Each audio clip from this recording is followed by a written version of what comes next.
Start చేయి. మనము యాకోబు పత్రికలో నుంచి పోయిన ఆదివారమున ఒక 3 విషయాలను నేను చెప్పాను.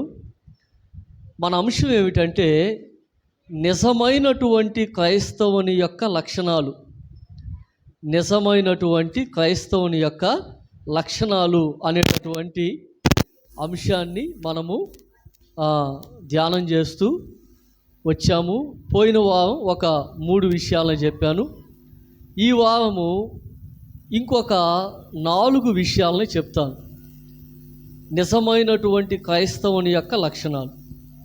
పోయిన వారం మనం ఏం చెప్పుకున్నాం అంటే ఒక నిజమైనటువంటి క్రైస్తవుడు ఎలా ఉంటాడు అంటే తాను శోధనను ఎదిరించి నిలబడతాడు. తనకి శోధన కలిగినప్పుడు ఎదిరించి నిలబడతాడు. రెండవది, నిజమైన క్రైస్తవుడు ఏం చేస్తాడంటే తన నాలుకను అదుపులో ఉంచుకుంటాడు. ఇక మూడవది ఏమిటి అంటే అతడు ప్రతి ఒక్కరితో సమాధానంగా ఉంటాడు. ప్రతి ఒక్కరితో సమాధానముగా ఉంటాడు. ఈ 3 విషయాల్ని మనము పోయిన ఆదివారం చెప్పుకున్నాం. ఇప్పుడు 4వ విషయంలోనికి వద్దాం. నిజమైనటువంటి క్రైస్తవునికి ఉండేటటువంటి 4వ లక్షణం ఏమిటంటే యాకోబు పత్రిక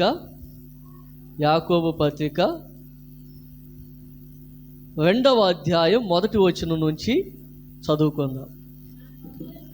నా సహోదరులారా, మహిమా స్వరూపియగు మన ప్రభు అయిన యేసుక్రీస్తుని గూర్చిన విశ్వాస విషయములలో మోమాటము గలవారై ఉండకుడి. ఏలైనగా బంగారు ఉంగరము పెట్టుకొని ప్రశస్త వస్త్రములు ధరించుకొనిన ఒకడు మీ సమాజ మందిరంలోనికి వచ్చినప్పుడు మురికి బట్టలు కట్టుకొనిన దరిద్రుడును లోపలికి వచ్చిన ఎడల మీరు ప్రశస్త వస్త్రములు ధరించుకొనిన వానిని చూచి సన్మానించి, నీవెక్కడ మంచి స్థలమందు కూర్చుండమని చెప్పి ఆ దరిద్రునితో, నీవక్కడ నిలువుము, లేక ఎక్కడ నా పాదపీఠమునకు దిగువన కూర్చుండమని చెప్పిన ఎడల మీ మనసులలో భేదములు పెట్టుకొని మీరు దురాలోచనతో విమర్శ చేసిన వారగుదురు కావా. చాలా ఇక్కడ ఒక మాట దైవజనుడైనటువంటి యాకోబు చెప్తున్నాడు. అదేమిటంటే సంఘములో బంగారపు ఉంగరాన్ని పెట్టుకొని మంచి బట్టలు వేసుకొని ఎవరైనా సరే సంఘమునకు వచ్చిన ఎడల ఆ వచ్చిన వానిని ఉన్నతమైనటువంటి స్థితిలో చూడటం. ఒక పేదవాడు వచ్చాడు అనుకోండి, చినిగిపోయిన బట్టలు వేసుకొని పేదవాడు దేవుని యొక్క మందిరంలోకి వచ్చాడు అనుకో, వానిని చిన్న చూపు చూడటం.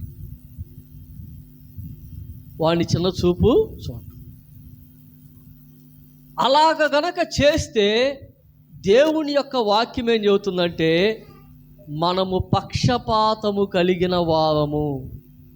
పక్షపాతం, దేవుని యొక్క పిల్లలకు పక్షపాతం ఉండకూడదు.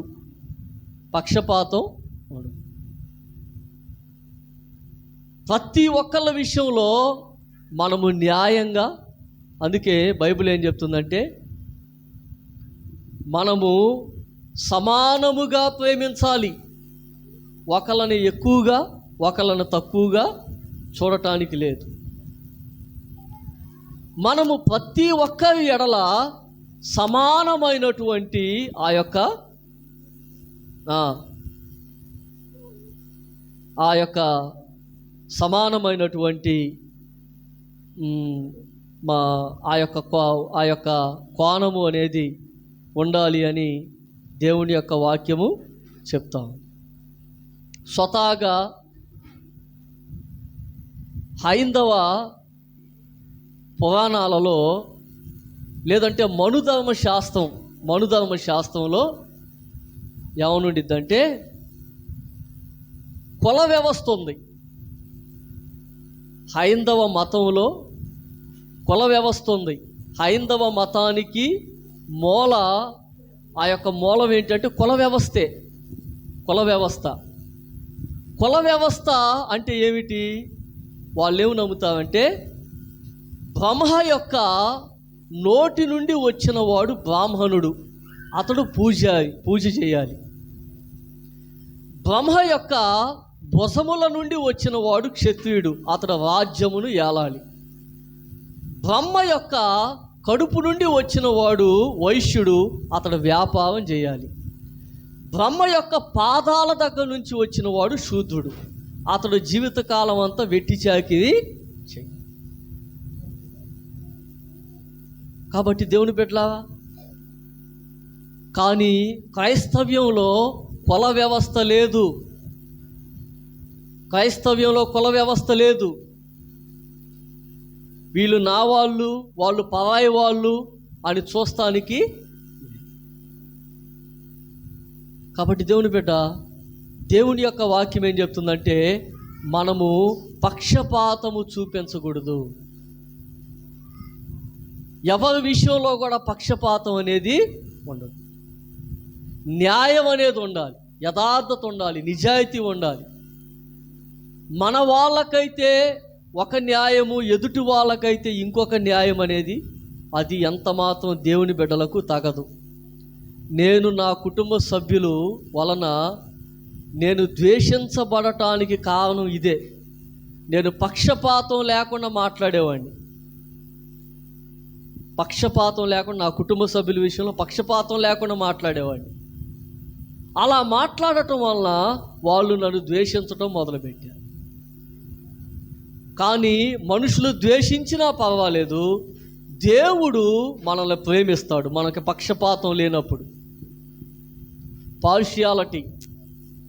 పక్షపాతం అనేది లేనప్పుడు దేవుడు మనల్ని ప్రేమిస్తాడు. కాబట్టి ఒక నిజమైనటువంటి క్రైస్తవుడు పక్షపాతము చూపించడు. అది 4వ విషయం. ఇక 5వ విషయం ఏమిటంటే ఒక నిజమైనటువంటి క్రైస్తవుడు ఎట్లా ఉంటాడు తెలుసా? యాకోబు పత్రిక 2వ అధ్యాయంలోనే 14వ వచనం నుంచి చదువుకుందాం. నా సహోదరులారా, క్రియలు లేనప్పుడు ఎవడైనను తనకు విశ్వాసము కలదని చెప్పిన ఎడల ఏమి ప్రయోజనము? అట్టి విశ్వాసం అతన్ని రక్షింపగలదా? సహోదరుడైనను దిగంబరులై ఆనాటికి భోజనము లేక ఉన్నప్పుడు మీలో ఎవడైనను శరీరమునకు కావలసిన వాటిని ఇయ్యక సమాధానంగా వెల్లుడి, చలి కాచుకొనుడి, తృప్తి పొందుడి అని చెప్పిన ఎడల ఏమి ప్రయోజనము? అలాగే విశ్వాసము క్రియలు లేనిదైతే అది ఒంటిగా ఉండి మొత్తమైనదగును. చాలు, మొత్తమైనది అగును. చూడండి, ఇక్కడ చెప్తా ఉన్నాడు ఏమనంటే, ఎవడైనాను సహోదరుడు, మన పొరుగువాడు సహోదరుడు వస్త్రాలు లేని పరిస్థితిలో ఉన్నాడు అనుకోండి, చినిగిపోయిన బట్టలు వేసుకుంటున్నాడు అనుకోండి, తినటానికి భోజనం లేక ఇబ్బంది పడుతున్నాడు అనుకోండి, అప్పుడు మనం అతన్ని చూసి అమ్మా నువ్వేం బాధపడమాకు, దిగులు పడమాక, దేవుడు నీకు సహాయం చేస్తాడు, నీకు కావలసిన వస్త్రాలు ఇస్తాడు, నీకు కావలసిన భోజనం పెడతాడు, నువ్వేమి బాధపడొద్దు అని మాట మాత్రం చెబుతున్నావు అనుకోండి, వాళ్ళకి ఏ సహాయం చేయకుండా మనం మాటలు చెబుతున్నాం అనుకోండి, మనము నిజమైనటువంటి విశ్వాసము కలిగిన వాళ్ళము కాదు. మన విశ్వాసము సరైనది కాదు. మనము చెయ్యగలిగినంత సహాయం చేయాలి. పోయిన సంవత్సరం నేను ప్రతి సంవత్సరం కూడా నాకు ఒక ఆశ, అదేమిటంటే పండగప్పుడు, క్రిస్మస్ పండగప్పుడు వృద్ధులకి విధవరాండ్లకి వస్త్రాలు ఇవ్వాలి అనేటటువంటి నాకు ఒక ఆశ ఉంది. అయితే పోయిన సంవత్సరం డిసెంబర్ నెలలో క్రిస్మస్ పండగప్పుడు ఆ పని చేయలేకపోయా. ఎందుకని అంటే నా దగ్గర కొంత డబ్బులు లేక కాస్త ఇబ్బంది అయ్యి నేను ఆ పని చేయలేకపోయాను. అయితే నా మనసులో ఇప్పటికీ బాధ ఉంది. ఎందుకంటే నేను వస్త్రాలని లేకపోయాను. అంతకుముందు సంవత్సరం చేశా, పోయిన సంవత్సరం చేయలేకపోయాను. చూడండి, కనీసం ఒక తండ్రి లేనటువంటి పిల్లలకి కానీ, దీనస్థితిలో ఉన్నటువంటి పిల్లలకి కానీ మనము ఒక జత బట్టలు గనక కొనిపించగలిగితే ఏమండి, దేవుడు మనల్ని దీవిస్తాడండి. దేవుని స్తోత్రం, హల్లెలూయా. క్రిస్మస్ పండగకి మీరు వచ్చి నా దగ్గరకు వచ్చి, పాస్టర్ గారు ఇదిగో తీసుకో, డబ్బులు తీసుకోండి, ఇదిగో 500 600 తీసుకొని మన చర్చిలో కాస్త ఎవరన్నా బాగా దీనస్థితిలో ఉన్న పిల్లలు ఉంటే వాళ్ళకు ఒక చొక్కానో ప్యాంటో కొనిపిండి అని మీరు చెప్పండి. దేవుడు మిమ్మల్ని దీవిస్తాడు. హల్లెలూయా. నిజమండి. మనము దీనస్థితిలో ఉన్నటువంటి పిల్లలకి నేను చూస్తానండి, కొంతమంది పిల్లలు అయితే పాపం వాళ్ళ లాగులు చినిగిపోయి ఉంటాయి, బొత్తిగా చొక్కా చినిగిపోయి ఉంటుంది, గుండెలు మొత్తం ఊడిపోయి చొక్కాలు సంకల్లోకి చినిగిపోయి ఉంటాయి. అలాంటి పిల్లలకి మనం కనీసం ఒక జత బట్టలైనా, సంవత్సరంలో ఒక జత బట్టలైనా మనం కొనిపించగలిగితే దేవుడు మనల్ని. బైబిల్లో సామెతల గ్రంథంలో ఒక మాట ఉంది, అదేమిటంటే బేదలకి ఇచ్చువాడు యెహోవాకి అప్పిచ్చువాడు. బేదలకు గనక ఇస్తే మనం ఎవరికి ఇచ్చినట్టు అంట? అప్పు యెహోవాకి ఇచ్చినట్టు అంట. కాబట్టి ఇంకొక మాట కూడా ఉంది, అదేమిటంటే బేదలకి ఇచ్చువానికి లేమి కలగదు. బేదలకి ఇచ్చువానికి లేమి కలగదు. కాబట్టి దేవుని బిడ్డ, నీ జీవితంలో దేవుడే నీకు ఇస్తాడంట. ఆయనే అప్పు తీసుకుంటే దేవుడు తీర్చకుండా ఉంటాడా? ఖచ్చితంగా అప్పు తీరుస్తాడు. దేవుడు అప్పు ఎగ్గొడతాడా? ఎగ్గొట్టేటటువంటి వాడు కాదు. కాబట్టి మన పొరుగున, మన ఇళ్ళ చుట్టూ, మన కాలనీలో మనకు తెలిసిన వాళ్ళు దీన స్థితిలో ఉన్నటువంటి పిల్లలు ఎవరైనా ఉంటే వాళ్ళకి మీ సహాయమును, మన సహాయాన్ని వాళ్ళకి అందించండి. ఒక మాట ఉంది చూడండి, మరి ఒక మాట చూస్తాం. యాకోబు పత్రిక, లూకా సువార్త 3వ అధ్యాయం 10-11 వచనాలు. లూకా సువార్త 3వ అధ్యాయం 10-11 వచనాలు.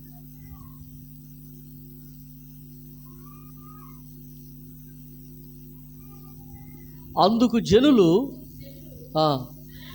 అలాగైతే మేమేమి చేయవల్లని అతను అడగగా, అతడు 2 అంగీల గలవాడు ఏమీయూ లేనివానికి ఇయ్యవలెను, ఆహారము గలవాడు అలాగే చేయవలనని వారితో చెప్పాను. బాప్తీసం ఇచ్చు యోహాను దగ్గరికి బాప్తీసం తీసుకోవటానికి కొంతమంది వచ్చారు.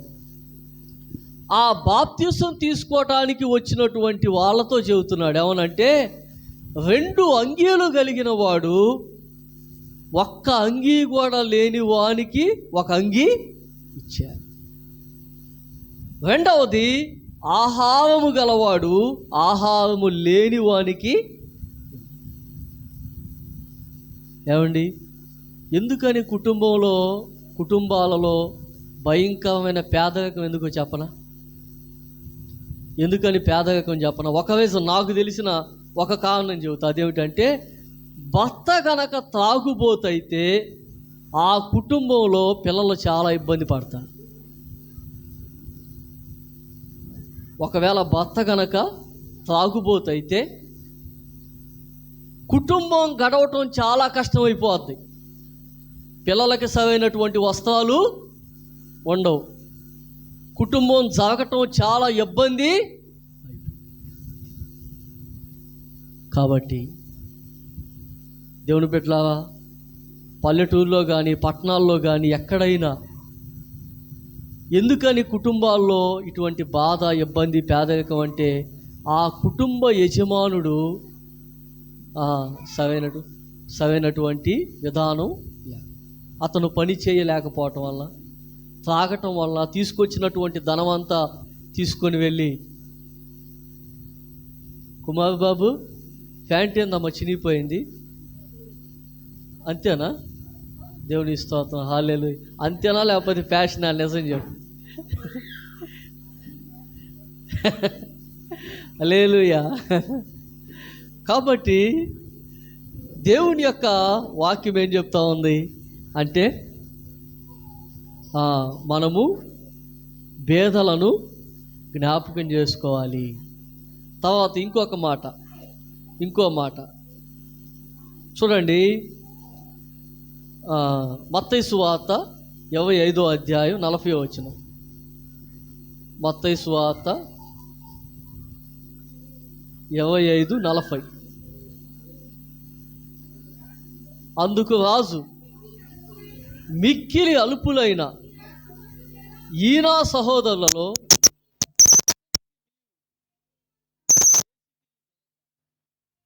నాకు చేసివని నిశ్చయముగా మీతో చెప్పుచున్నానని వారితో అనెను. చాలు. యేసుక్రీస్తు సింహాసనం మీద ఆసీనుడై ఉన్నాడు. అప్పుడు కుడివైపున కొంతమంది ఉన్నారు, ఎడం వైపున ఇంకొంతమంది నిలబడి ఉన్నారు. తీర్పు జరుగుతుంది. అప్పుడు కుడివైపున ఉన్న వాళ్ళను చూసి యేసు ప్రభు ఏమన్నాడు తెలుసా? నేను ఆకలి కొనినప్పుడు మీరు నాకు భోజనం పెట్టారు, దప్పి కొనినప్పుడు నాకు దాహమునకు ఇచ్చారు, చెరసాలలో ఉన్నప్పుడు మీరు నన్ను వచ్చి పరామర్శించారు. అప్పుడు వాళ్ళు ఏమన్నారంటే, మేము ఎప్పుడు చేసాము నీకు అన్నారు. అప్పుడు యేసు ప్రభు అన్నాడు, మిక్కిలి అల్పులైనటువంటి ఈనా సహోదరులలో ఒకడికి చేశావు కాబట్టి నాకు చేసినట్టే. కాబట్టి బేదలకి చేస్తే అది ఎవరికి చేసినట్టు అంట? యేసు ప్రభుకే.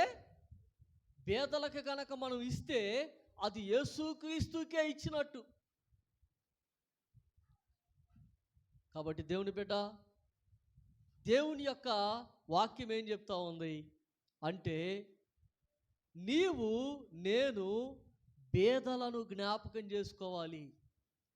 ఈ సంవత్సరం అంతా నా మనసులో చాలా వేదన, బాధగా ఉంది. ఎందుకంటే నేను పోయిన సంవత్సరం నేను చేయలేకపోయాను. కనీసం ఈ సంవత్సరం అయినా నేను చేయగలగాలి అనేటటువంటి ఆ యొక్క బాధ నాలో. కాబట్టి చూడండి, మరి ఇక్కడ మనం చూస్తున్నాం. ఇంకొక మాట చూద్దాం. గలతీయులకు రాసిన పత్రిక 2వ అధ్యాయం 9వ వచనం, 10వ వచనం. గలతీయులకు రాసిన పత్రిక, మేము బేదలను జ్ఞాపకము చేసుకొనవలనని మాత్రమే వారు కోరిరి. చాలు. అపోస్తులైన పౌలు ఈ మాట అంటున్నాడు. ఏమంటున్నాడంటే, మేము బేదలను జ్ఞాపకం చేసుకోవాలి. బేదలను జ్ఞాపకం. ఓ పాస్టర్ గారు కాకినాడలో ఉంటారు. కాకినాడ నుండి 150 కిలోమీటర్లు అడవిలోకి వెళ్ళి సేవ చేస్తాడు ఆయన.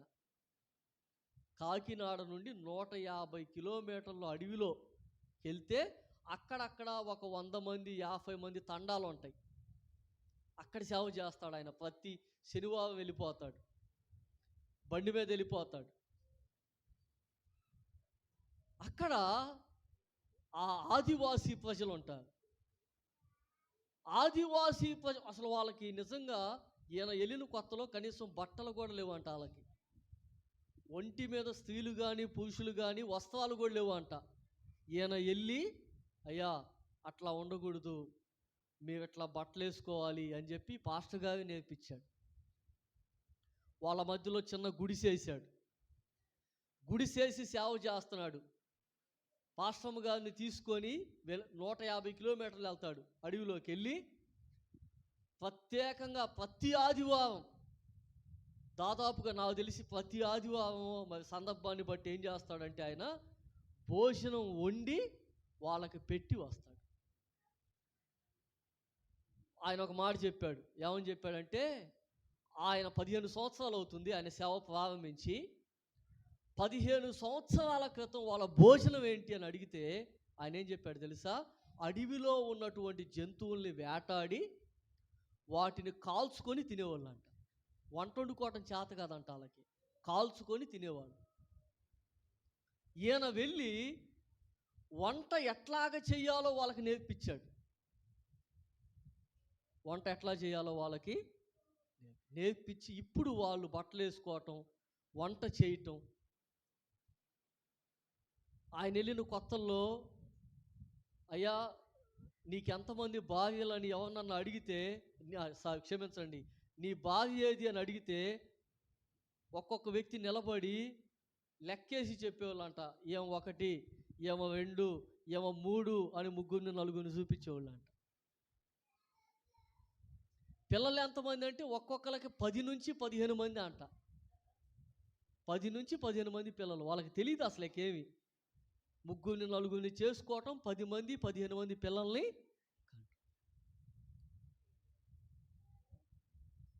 అటువంటి పేదల మధ్య వాళ్ళ దగ్గర నుంచి ఇక కానుకంటూ ఏంది, రూపాయలు 2 రూపాయలు 5 రూపాయలే కానుకలు. కానీ ఈ పాస్టర్ గారు వాళ్ళకి ఎదురు పెట్టి, పాస్టర్ గారు జాబు గవర్నమెంట్ హాస్పిటల్లో నర్సుగా జాబ్ చేస్తుంది. వాళ్ళకు వచ్చినటువంటి జీతంలో నుండి వాళ్ళు ఎదురు పాపం ఆ పేదలకి వాళ్ళు ఇచ్చి వాళ్ళకు భోజనం పెట్టి సేవ చేస్తారు. అట్లాంటి వాళ్ళ నాన్నగారంట, పాస్టర్ గారు వాళ్ళ నాన్నగారంట, నేను ఇట్లాగా అడవిలో ఉన్నటువంటి ప్రజల మధ్యలోకి సేవలోకి వెళ్తానంటే ఫస్ట్ కన్నీటితో ప్రార్థన చేసి పంపించాడు. మంచిది అట్లాంటి వాళ్ళ మధ్యలో సేవ చేయాలని. 15 సంవత్సరాల తర్వాత ఆయన ఏమన్నాడు తెలుసా? అక్కడ సేవ మానేయండి, సేవ మానేయండి. ఎందుకంటే అసలు వాళ్ళ దగ్గర నుంచి స్పందనేమి. కానీ పాస్టర్ గారు ఏమన్నాడంటే, నేను చచ్చిపోయేదాకా నేను సేవ వాళ్ళ మధ్యలో మానేది.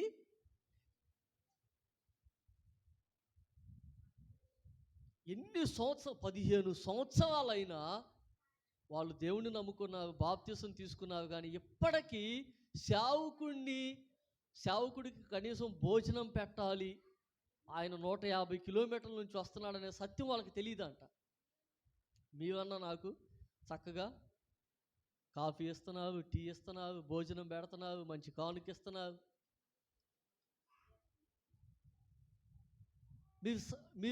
మీరు తెలుసుకున్నారు, కానీ వాళ్ళకది. పౌలు ఏమన్నాడు తెలుసా? మేము బీదలను జ్ఞాపకం చేసుకో. కాబట్టి ఒక నిజమైనటువంటి క్రైస్తవుని యొక్క జీవితంలో ఉండేటటువంటి 5వ లక్షణం ఏమిటంటే, అతడు పేదలను జ్ఞాపకం చేసుకుంటాడు. పేదవాళ్ళ పట్ల అతనికి జాలి, దయ, పేదవారికి అతను సహాయం. తర్వాత 6వ లక్షణం యాకోబు పత్రిక 1వ అధ్యాయం 5వ వచనం. మీలో ఎవరికైనాను జ్ఞానము కొదువుగా ఉన్న ఎడల అతడు దేవుణ్ణి అడగవలెను, అప్పుడు అది అతనికి అనుగ్రహింపబడును. ఆయన ఎవనిని గద్దెంపక అందరికీ ధారాళముగా దయచేవాడు. అయితే అతడు ఏ మాత్రమును సందేహింపక విశ్వాసముతో అడగవలెను. చాలా ఇక్కడ చూడండి, ఒక మాట చెప్తున్నాడు దైవజనుడు, ఏంటంటే సందేహింపక అడగ. ఆరవ లక్షణం ఏమిటంటే ఒక నిజమైనటువంటి విశ్వాసి ప్రతి చిన్న విషయానికి దేవుని మీద ఆధారపడతాడు. నిజమైన విశ్వాసి ప్రతి చిన్న విషయానికి ప్రార్థన చేస్తాడు. నేను చేయగలనులే, నేను సాధించగలనులే అని అనుకోకూడదండి. మనం ప్రార్థన చేయాలి. అది చిన్న విషయమైనా పెద్ద విషయమైనా ఏ సమస్య అయినా మనము దేవుని మీద ఆధారపడాలి, దేవునిని అడగాలి. యాకోబు పత్రికలో ప్రార్థనల గురించి ఇంకా కొన్ని వచనాలు ఉన్నాయి. ప్రార్థనల గురించి చాలా చక్కగా వివరిస్తాడు యాకోబు పత్రికలో. చూడండి, ఇంకో మాట చూద్దాం. 4వ అధ్యాయం యాకోబు పత్రిక 1వ వచనం నుంచి, మీలో యుద్ధములను పోరాటములను దేని నుండి కలుగుచున్నవి? మీ అవయములలో పోరాడు మీ భోగేచ్ఛల నుండియే కదా. మీరు ఆశించుచున్నారు కానీ మీకు దొరకట్లేదు. నరహత్య చేయదు, మత్సరపడదు కానీ సంపాదించుకొనలేరు. పోట్లాడదు, యుద్ధము చేయదు కానీ దేవుణ్ణి అడగనందున మీకేమీ దొరకదు. మీరు అడిగినను మీ భోగముల నిమిత్తము వినియోగించుటకై దురుద్దేశముతో అడుగుదు గనక మీకేమీ దొరుకుట. ఇక్కడ ఒక మాట చెప్తున్నాడు, ఏమనంటే మనము ఇక్కడ యాకోబు సంఘంలో ఉన్నటువంటి వాళ్ళ పరిస్థితి ఏంటంటే, దేవునిని అడుగుతున్నారు కానీ దేవుని దగ్గర నుండి వాళ్ళకేమీ దొరకట్లా, దేవుడు వాళ్ళకి ఇవ్వట్లా. ఎందుకు ఇవ్వట్లేదు అంటే, వాళ్ళు అడిగేది ఏమిటంటే మంచివి అడగట్లా, చెడ్డవాటిని అడుగుతున్నారు. అందుకని దేవుని దగ్గర నుండి వాళ్ళకేమీ అడిగినను దురుద్దేశంతో అడుగుతున్నారు. అంటే ఉద్దేశం మంచిది కాదు. అందుకని వాళ్ళకేమీ ఒకటి అడగాలి, ఆ అడిగేది కూడా మంచి ఉద్దేశంతో అడగాలి, చెడ్డ ఉద్దేశంతో మంచి ఉద్దేశంతో అడగాలి. మన ఉద్దేశం మంచిదై ఉండాలి. అప్పుడు దేవుని యొద్ద నుండి మనము పొందుతాం. తర్వాత ఇంకొక వచనం ఉంది ప్రార్థనను గురించి, యాకోబు పత్రికలోనే ఇంకొక వచనం, చాలా బలపరిచే వచనం, మనకి చాలా ఆధ్యాత్మికమైన బలాన్ని కలగజేసే వచనం ఉంది. 5వ అధ్యాయంలోకి రండి. యాకోబు పత్రిక 5వ అధ్యాయము 13వ వచనం నుంచి, మీలో ఎవనికైనను శ్రమ సంభవించిన అతడు ప్రార్థన చేయవలెను, ఎవనికైనను సంతోషము కలిగిన అతడు కీర్తనలు పాడు. చాలు. ఇక్కడ ఒక మాట చెబుతున్నాడు, అదేమిటంటే మీలో ఎవనికైనను శ్రమ సంభవించిన, కష్టాలు వచ్చినాయా, బాధలు వచ్చినాయా, ఇబ్బందులు వచ్చినాయా, ఆ వచ్చిన వాళ్ళు ఏం చేయాలంటే ప్రార్థన చెయ్యాలి. ఈ మాట నన్ను చాలాసార్లు బలపరిచిందండి.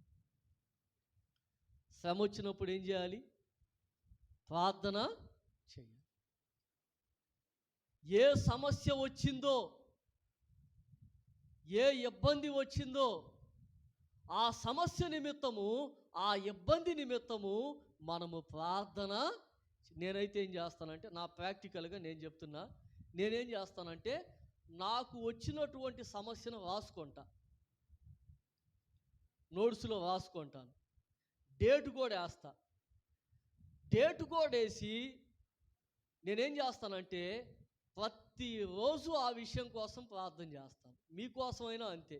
మీ సమస్యలు నాకు చెబుతారు కదా, పలానా సమస్య ఉందండి ప్రార్థన చేయండి పాస్టర్ గారు అని చెబుతారు కదా, వాటన్నింటినీ నేను రాసుకుంటాను. రాసుకొని ప్రతిరోజు ఆ సమస్య కోసం ప్రార్థన చేస్తాను. ఎప్పుడు దాకా చేస్తాను అంటే జవాబు వచ్చేదాకా. మళ్ళా మీరు నా దగ్గరకు వచ్చి, అయ్యా ఈ సమస్య తొలగిపోయింది, దేవుడు నాకు సహాయం చేశాడని మీరు చెబుతారు చూడండి, ఆ చెప్పేదాకా ఆ విషయం కోసం నేను ప్రార్థన చేస్తూనే.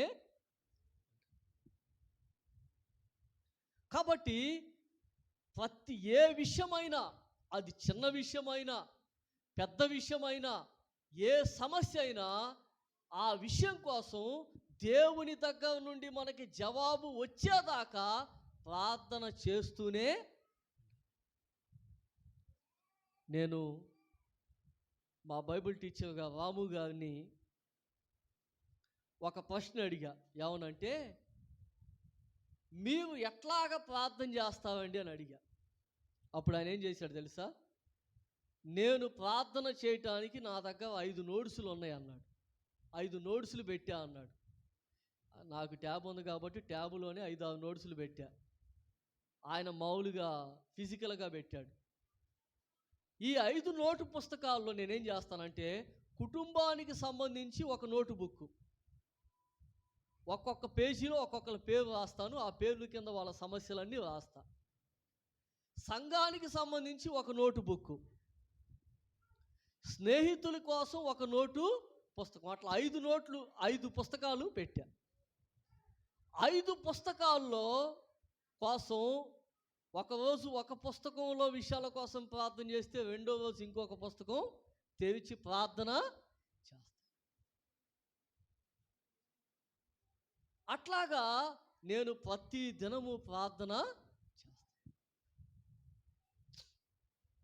కాబట్టి దేవుని బిడ్డలారా, దేవుని యొక్క వాక్యం ఏం చెబుతుందంటే, మనం ప్రార్థన చేస్తే మనకు ధైర్యం ఉంటుంది.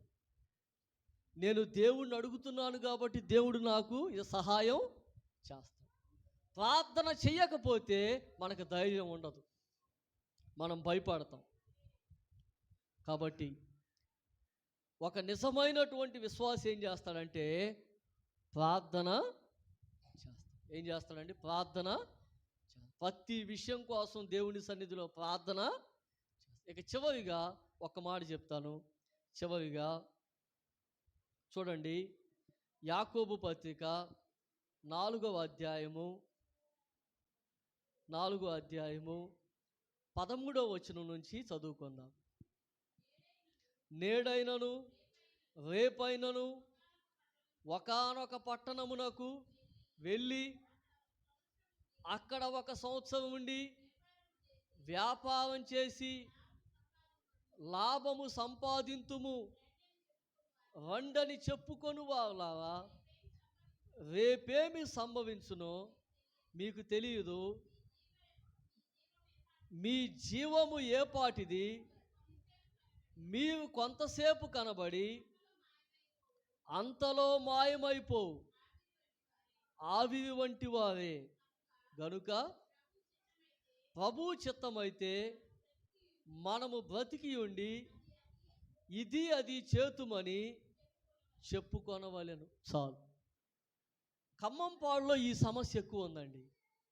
ఖమ్మంపాడులో ఇప్పుడు ఏ వచనం అయితే చదివానో ఆ సమస్య ఎక్కువ ఖమ్మంపాడులో ఉంది.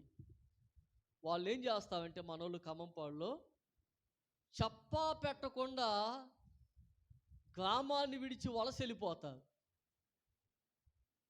పట్లకి వెళ్ళిపోతున్నాం పాస్టర్ గారు అంటారు, లేకపోతే వేరే చోట పని మాట్లాడుకున్నామండి అక్కడికి వెళ్ళిపోతామండి. చెప్పా పెట్టకుండా నా చెబితే నేనేమంటానంటే, అయ్యా ఇక్కడే ఉండండి అయ్యా, దేవుని సన్నిధికి దూరం అయిపోమాకండి అయ్యా అని చెబుతానని నాకు చెప్పకుండా జెండా ఎత్తుతాను. కానీ బైబిల్ ఏం చెప్తుంది? నేడైనను రేపైనను ఒకానొక పట్టణానికి వెళ్ళి సంపాదించుకుందాం అనుకోమాకండి. మీ జీవము ఏ పాటిది, మీరు ఎంతలోనే కనపడి అంతలోనే మాయమైపోయే ఆవిరి. కాబట్టి దయచేసి జెండా ఎత్తమాకండి. మనము దేవుని యొక్క సన్నిధికి దూరం అయిపోకూడదు. సంపాదన మనకి ముఖ్య ప్రధానం అవ్వకూడదు. మన జీవితంలో మొదటి స్థానాన్ని ఎవరికి ఇవ్వాలంటే దేవుడికి ఇవ్వాలి. కష్టపడాలి, పని చేసుకోవాలి, సంపాదించుకోవాలి, తప్పేమి లేదు. కానీ నువ్వు దేవుని కంటే ఎక్కువగా సంపాదనకి స్థానం ఇవ్వకూడదు. దేవుని కంటే ఎక్కువగా సంపాదనకి ప్రథమ స్థానం ఇవ్వకూడదు. అప్పుడు నువ్వు నష్టపోతావు, నువ్వు దెబ్బతింటావు. నీ జీవితంలో మొట్టమొదటి స్థానము దేవునికి. ఆదివారం పూటే మీకు ఎక్కువ పనులు వస్తాయి, ఏదో ఒక పని వస్తుంది, కూలి ఎక్కువ ఇస్తామంటారు. కాబట్టి అలాంటప్పుడే నీవు నిలబడాలి దేవుని కోసం. దేవుని కొరకు త్యాగము చేయాలి. దేవుని కొరకు త్యాగం చేయాలండి. దేవుడు తన బిడ్డలను విడిచిపెట్టడు, పోషిస్తాడు. తన బిడ్డలను ఎప్పటికీ విడిచిపెట్టడు, ఆయన ఆశీర్వదిస్తాడు. మనం పని చేసుకోగలుగుతున్నాం అంటే దేవుడిచ్చినటువంటి ఆరోగ్యాన్ని బట్టే, దేవుడిచ్చిన శక్తిని బట్టే, దేవుడిచ్చిన జ్ఞానాన్ని బట్టే. దేవుడు గనక మనకు ఆరోగ్యాన్ని ఇవ్వకపోతే, ఒక చిన్న బలహీనత వచ్చిందంటే మనం పని చేయలేము. కాబట్టి మనము మన భవిష్యత్తు విషయమై దేవుణ్ణి నమ్మాలి. మన భవిష్యత్తు విషయమై దేవుణ్ణి. అప్పుడప్పుడు ఒక ఆలోచన వస్తుంది నాకు, ఏమనంటే ఇప్పుడంటే పిల్లలు చిన్నోళ్ళు స్కూల్కి వెళ్తున్నారు, రేపు పిల్లలు పెద్దోళ్ళు అవుతారు. వాళ్ళని కాలేజీలో చదివించగలిగినంత ధనం నాకు ఎక్కడి నుంచి వచ్చింది అని ఆలోచన వస్తుంది. కానీ వెంటనే దేవుని బిడ్డలారా, ప్రభు నాకు ఒక ఆలోచన ఇస్తాడు. ఏమనంటే భయపడమాక, ఇవాళ సహాయం చేసిన దేవుడు రేపు కూడా సహాయం చేస్తాడు. ఈరోజు చేసిన దేవుడు రేపు చేయడా? కాబట్టి దేవుని బిడ్డలారా, మన భవిష్యత్తు విషయమై మనం బాధపడాల్సిన అవసరం లేదు, భయపడాల్సిన అవసరం లేదు. అమ్మో నేనేమైపోతాను, రేపటి దినం నా పరిస్థితి ఏంటి అని భయపడొద్దు. దేవుణ్ణి నమ్ము, దేవుడే రేపటి దినాన నిన్ను ఆదుకుంటాడు. దేవుని స్తోత్రం. నిన్ను కాపాడుతాడు, నీకు సహాయం చేస్తాడు ఆయన. కాబట్టి దేవుని యొక్క వాక్యం ఏం చెప్తా ఉందంటే, మనం ముగించుకుందాం, ప్రభు యొక్క బలలోనికి వెళ్దాం, మనం ముగించుకుందాం. దేవుని యొక్క వాక్యం ఏం చెప్తా ఉందంటే, ఒక నిజమైనటువంటి క్రైస్తవుడు, పోయిన వారం 3 విషయాలు చెప్పుకున్నాం కదా, ఇప్పుడు నాలుగో విషయం కాడ నుంచి ఇవాళ చెప్పాను. పక్షపాతము చూపించడు. నిజమైనటువంటి క్రైస్తవుడు పక్షపాతం చూపించడు. రెండవది, పేదలకు సహాయం చేస్తాడు, పేదల పట్ల దయగలిగి ఉంటాడు. 5. ఆరోది ఏమిటంటే, ప్రతి చిన్న విషయం కోసం ప్రార్థన చేస్తాడు. ప్రతి చిన్న విషయం దేవుని సన్నిధిలో ప్రార్థన చేస్తాడు. తర్వాత 7వ విషయం ఏమిటంటే, తన భవిష్యత్తు విషయమై దేవుణ్ణి నమ్ముతాడు. రేపటిని గూర్చి దేవుణ్ణి నమ్ముతాడు. నా దేవుడు ఉన్నాడు, నాకు సహాయం చేస్తాడు అనేటటువంటి నమ్మకం అతనికి. ప్రార్థన చేసుకుందాం. చిన్న ప్రార్థన. జీవాధిపతి అయిన తండ్రి, వందనాలు, స్తోత్రాలు. మీ బిడ్డల శ్రద్ధగా మీ మాటలు విన్నారు, అందును బట్టి స్తోత్రం. ప్రతి బిడ్డ హృదయాంతరంగములలో మీ మాటలు లోతుగా నాటి బహుగా ఫలింపచేయండి. నిజమైనటువంటి క్రైస్తవులుగా మేము జీవించడానికి సహాయం చేయండి. యేసు నామములో అడిగి వేడుకొంచున్నాం తండ్రి, ఆమేన్. ఆమేన్.